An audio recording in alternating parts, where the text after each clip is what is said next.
शुभ नाम? डॉक्टर मगनपाल सिंह, उप निदेशक block veterinary health office Bandikui. तो ये क्या सेवा शुरू की गई है सर? ये एक सेवा, जैसा आपको इससे ये अंदाज लग रहा होगा कि मोबाइल वेटनरी क्लिनिक जो है ये 1962 है ना, 1962 नाम से एक सेवा शुरू की गई। इसका तात्पर्य ये है कि इमरजेंसी स्थिति में इस क्लिनिक को कहीं भी बुलाकर घायल पशु को या उसका ट्रीटमेंट किया जा सकता है। लेकिन फ़िलहाल चूँकि जो सेटअप है पूरा मोबाइल डोर टू डोर का, वो अभी इम्प्लीमेंट नहीं हुआ। तत्काल राहत देते हुए जिन ग्राम पंचायतों में पशु चिकित्सा संस्था नहीं है या पशु चिकित्सा कर्मी नहीं है, उन ग्राम पंचायतों में या उनके ग्रामों में एक रोटेशन के हिसाब से पशु चिकित्सा सुविधा मुहैया कराई जाए। उसलिए माननीय प्रधानमंत्री जी और माननीय मुख्यमंत्री जी राजस्थान सरकार के द्वारा ये एक योजना शुरू की गई। इस योजना में इस वैन के अंदर डॉक्टर लोकेंद्र जी प्रभारी मोबाइल वेटनरी क्लिनिक और जितेंद्र जी चेची ये इसमें पशुधन सहायक के पद पर कार्यरत हैं। एक मिस्टर सैनी ड्राइवर के पद पर कार्यरत हैं। इनका काम है, जो ड्राइवर है वो ड्राइवर कम असिस्टेंट है। क्या नाम सैनी जी? महेंद्र कुमार सैनी जी हवानेरी के हैं। ये 3 आदमी जाते हैं और जिन गाँव में ऊपर से हमारे ज़िले से जो भी व्यवस्था प्रोग्राम बनता है उसके अनुसार ये क्लिनिक करते हैं। सुबह यहाँ से 9 बजे से पहले रवाना हो जाती है और शाम को 5 बजे वैन यहाँ पहुँचती है।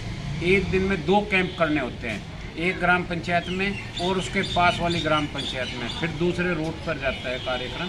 इस तरीके से मोबाइल वेटनरी यूनिट ये एक बहुत अच्छी सेवा है। 536 गाड़ियाँ पूरे राजस्थान में लगाई गई हैं। इससे रोजगार भी जनरेट हुआ। 536 वेटनरी पशु चिकित्सा अधिकारी लगे, पशुधन सहायक 536 लगे, ड्राइवर 536 लगे और हमें भी तत्काल राहत मिली कि कोई इमरजेंसी स्थिति में कम से कम हम इस वैन को भेजकर उसका लाभ भी उठा सकते हैं। फिलहाल केवल कैंप पर ही जोर है कि जिन गाँव में पशु चिकित्सा संस्था नहीं, वहीं तक सीमित रखा गया। ये वैन कोई गांव से अपन को जो पहले सूचना मिलती थी लावारिस पशु परेशान है या वैसी स्थिति में है, तो उस स्थिति में ये कार्य करेगी? अभी नहीं, केवल ये है कि अगर कोई बीमार पशु है इनके रूट पर है, अगर आज इनका रूट धनावड़ का है, उस रूट पर अगर कोई जानवर बीमार है तो अवश्य रूप से देखेगी। लेकिन अगर कैंप धनावड़ का है और जानवर बीमार इधर सोडाड़ा में या रूपबास में है तो नहीं देखेगी, क्योंकि इसमें जीपीएस सिस्टम लगा हुआ है। ऊपर से प्रोग्राम जनरेट होता है। उस जीपीएस के अलावा नए ये दाएं बाएं कहीं नहीं घुमा सकते। इनको फिक्स है, इतने किलोमीटर चलना है, इतने किलोमीटर आना है। अभी बाउंडेशंस हैं, क्योंकि हर आदमी अगर इनको फ़ोन करेगा कि बड़ा मुश्किल हो जाएगा कि ये कहाँ जाएँ कहाँ ना जाएँ, तो इसलिए अभी इनके पास है। और जब ये मोबाइल भी शुरू हो जाएगी तब इनकी एक लिमिट होगी कि 6 या 8 केस प्रतिदिन इनको इमरजेंसी देखने, उससे ज़्यादा नहीं देख पाएंगे, वो भी 9 बजे से 5 बजे के बीच में।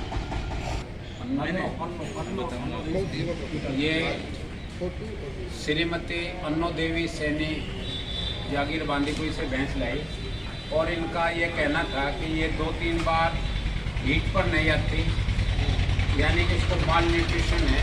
हमने इसको चेक किया, मैंने खुद इसको चेक किया और देखा कि इसके जेनेटल ऑर्गन अंडर डेवलप्ड हैं। जो इस उम्र पर मेरे अंगूठे जितनी मोटाई की यूट्रस होनी चाहिए उसकी मोटाई स्पेन के बराबर है। हम इसको vitamin A D injection, tonophosphan injection, ivermectin, चूँकि इसके लग रहा है पेट लटक रहा है, इसके पेट में कीड़े भी हो सकते हैं, वो इंजेक्शन अस्पताल से दिलवा रहे हैं। कुछ दवाइयाँ जो हमारे पास उपलब्ध नहीं है उनको हम बाहर से भी प्रिस्क्राइब कर देते हैं जो आवश्यक होती हैं। इस तरीके से इस जानवर को, इन फर्टाइल जानवर को फर्टाइल बनाना ही हमारा सबसे बड़ा उद्देश्य है।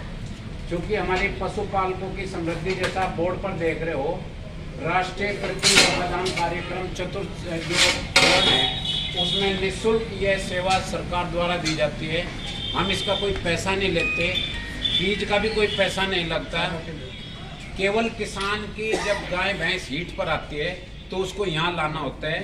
यहाँ अड़गड़े में हम उसको लगा करके चेक करते हैं। अगर उसकी बच्चादानी के अंदर इन्फेक्शन है तो उसको 3 दिन तक अंदर इंट्रायूटाइन मेडिसिन डाल करके, अंदर जी इधर आओ, अच्छा तुम भी इधर आओ, करके हम जो है ना इसका ट्रीटमेंट करते हैं ताकि अंदर कोई इन्फेक्शन है उसको फ्री, और जिनकी जेनेटेलिया पूरा सुरक्षित है, सही है, विकसित है बच्चादानी, तो उसको हम इंजेक्शन डालते हैं।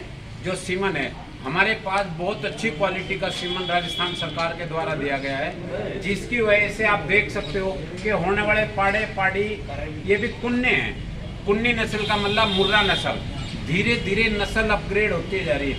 उसकी पहचान होती है कि बारीक मुंह, घूमे हुए सींग, बारीक चमड़ी, ये एक मुर्रा नस्ल की पहचान है।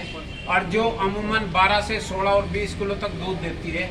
पहले हमारी देसी नस्ल थी, अब धीरे धीरे उनमें सुधार हुआ और ये धीरे धीरे हमारे यहीं की प्रोजनी है। आने वाले टाइम में हम उम्मीद करते हैं कि सेक्स सॉर्टेड सीमन राजस्थान सरकार ने शुरू किया था, फिलहाल हमारे पास नहीं है, ख़त्म हो गया। आने वाले टाइम में हम जो सीमन रखेंगे केवल भैंस को कटड़ी या पाड़ी ही पैदा होगी और गाय को बछड़ी ही पैदा होगी। ऐसी सुविधा भी राजस्थान सरकार के द्वारा उपलब्ध कराई गई है। मोबाइल में ये डॉक्टर लोकेंद्र जी हैं और ये जितेंद्र जी हैं, ये मोबाइल वेटनरी जो क्लिनिक है इसमें भी कृत्रिम गर्भाधान की सुविधा शुरू करने जा रहे हैं, अभी तक नहीं हुई।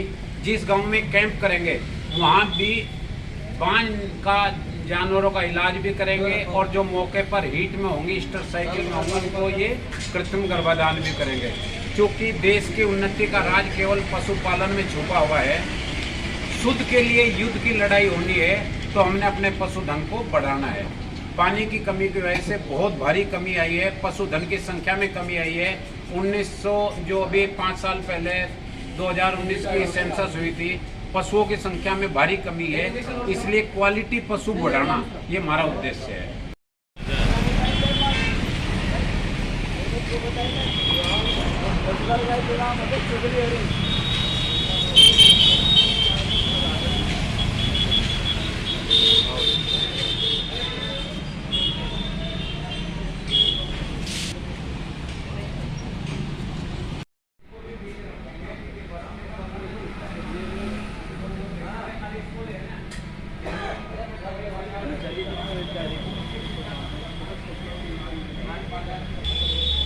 Guys,